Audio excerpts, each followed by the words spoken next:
Okay, so you saw me pick these, and I've washed them up. I put them in a container. I just put them upside down so they don't sit in the water. These are the greens. I did nothing else to them other than wash them. And let's see if I can get this open one-handed. That's it. Washed.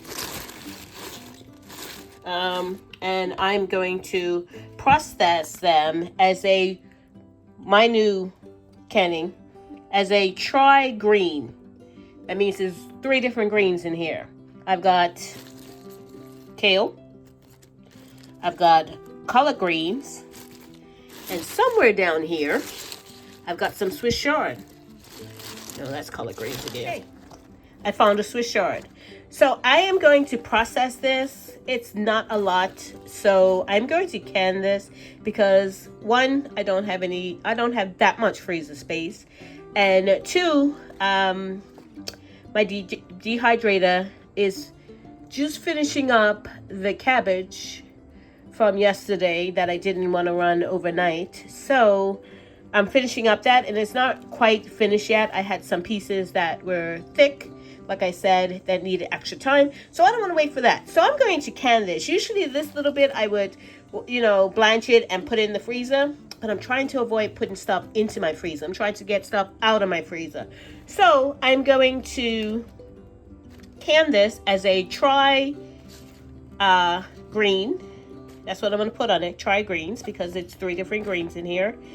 And whatever doesn't fit into the 4 jars, because I'm only doing a small batch, whatever doesn't fit into those 4 jars, I'm going to blanch and put in the freezer. So hopefully it's 1 little bag that I can use up really quickly. It won't be like a couple of bags. So yeah, this is what I'm going to get up to today for the Every Bit Counts challenge. So all I'm doing first is taking the vein out. Most of them, if they're the small ones like the collards, I'm leaving it in. I'm not worrying about it. I'm taking the Swiss chard and the kale out. And then I'm just rough chopping them, putting them back in the bowl. I'll wash them a second time and into the jars. I am not going to be trying to do a whole pile of stuff today. Yeah, I might blanch them. I don't know. Sometimes I blanch them, sometimes I don't. I've seen where you should and where you shouldn't. But yeah, if I'm pressure canning, do I really need to blanch them?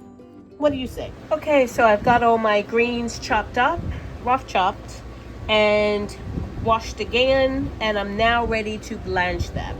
Yes, I'm going to blanch them because they will wilt in the hot water, and they will wilt in the canner. So this is to pack as much as I can in the jars. So I'm going to wilt them for about 3 to 5 minutes, blanching them until they wilt.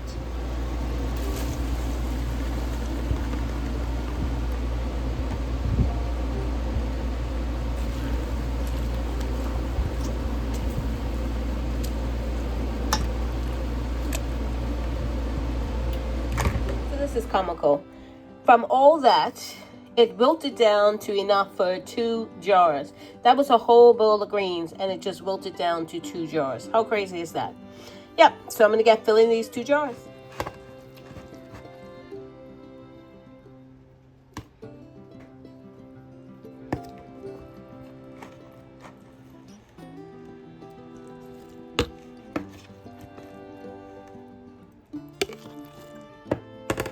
So after all of that and the comic relief that I got from wilting my tri greens, I got enough for 1 mason jar. So from that big bowl, I believe it was either 15 or 16 cups that big bowl holds. I got this 1 mason pint-sized jar. Yep, funny. Okay, so I have my jar already. I have a paper towel with some vinegar on it, and I'm just making sure I'm wiping my rim really good. I have my canning lids here, and I am using 4 jars. If you need a discount code, it'll be in the description box below for 10% off your order. And that's what I'm going to be using on my canning session today. So in all honesty, when I was filling these jars, It only filled 1 jar. So what do? I have to improvise, shift, and I'm going to show you what I'm going to do. The close-in time and an extra 5 minutes on this won't hurt it too much. But this has definitely become a rebel canning method. So you really shouldn't follow what I'm about to do. So I've got my lid on, my ring goes on. And it's going to go on fingertip tight. When it starts moving like that, you want to stop. Just stop and leave it. You don't want to tighten it down any more than that. So into my canner it goes, and it's not hot. This part is not hot, this part is. So I'm going to just lift it up with my fingers. You probably really shouldn't do that. And you see what I'm going to do with those 3 jars, because I like to run a full canner. Even if it was 2 or 3, I would want something in that 4th jar.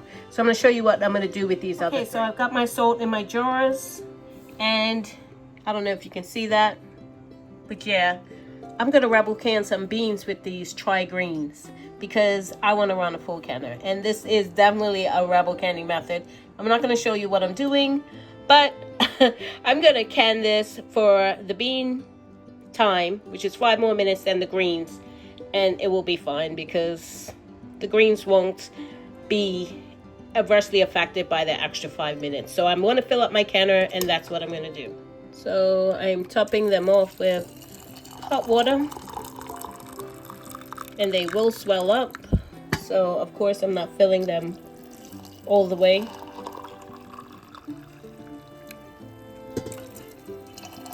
And there are 2 different kinds of beans, even though they process for the same time. And I'm just following the same method, debubble. All those bubbles coming out of there, debubble.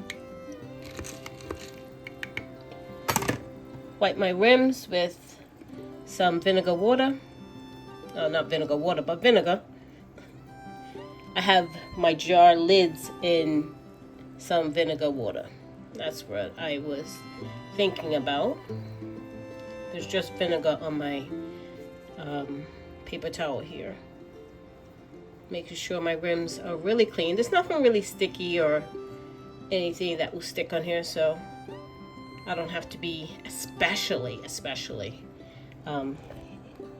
persistent of wiping that rim. But I've got it to 1-inch headspace. That one needs a little bit more filling, so I'm going to just top it. That's exactly why you debubble, because there could be an air pocket down there, and then that will throw off your headspace. So now I'm just putting on my lids. You can see what I'm doing if I can do this one-handed.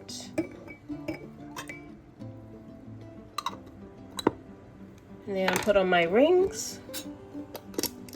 Fingertip tight. Till it starts moving, and then you stop. So I'm going to get these in the canner with my Flolio 1 jar of greens, or tri-greens, because there's 3 different greens in there. For the Every Bit Counts challenge, this is what I'm preserving today.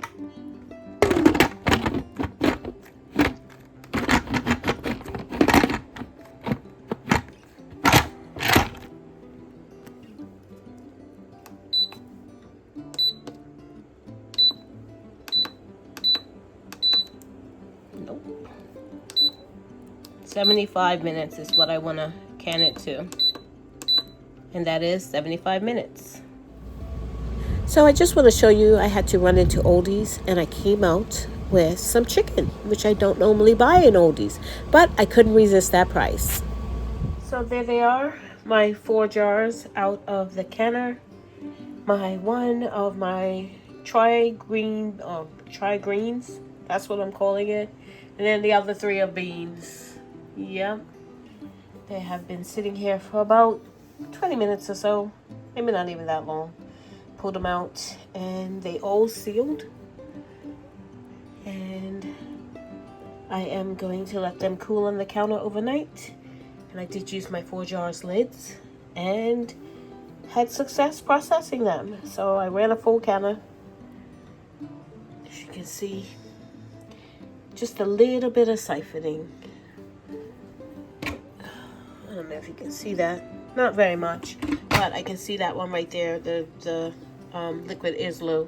The rest of them are not. The rest of them are fine. But yeah, that's what I got for my Every Bit Counts challenge today. And I just so happened to be out in the garden today and came across this one. Yep, that's the second one for the season. And I did send him on his way because they are invasive and we are told to dispense of them. So that's what I did. So I'm just here resetting my kitchen for the night, and I bought these bananas, I want to say 2 or 3 days ago when I bought fruit from Oldies. And as you can see, they are going brown. So they are going brown before they even ripen. You can see they are still very green. They never did yellow. They just went straight to brown, from green to brown. I don't know what's going on with this fruit here lately, but I was getting fruit enough for 2 days before, 2 weeks before, and now I'm getting it for enough for 1 week, and it's still going bad before we can eat it all. And this is okay because I'll put these in the fridge for smoothies, but yeah, something's really going on with the food. It really, really is. I know I've said that before, but this is just proving my point. So these bananas have become part of my Every Bit Counts challenge because I am going to put them in the freezer to use in banana pancakes, banana bread, in my smoothies, whatever, and to use them at a later date. That's how I'm going to preserve these and not let them go completely bad on my counter. So what are you preserving this week for the Every Bit Counts challenge? And I want to thank you so much for watching. And if you haven't subscribed, please subscribe and click that notification bell to be notified when I upload videos. God bless. And remember, stay safe and keep prepping.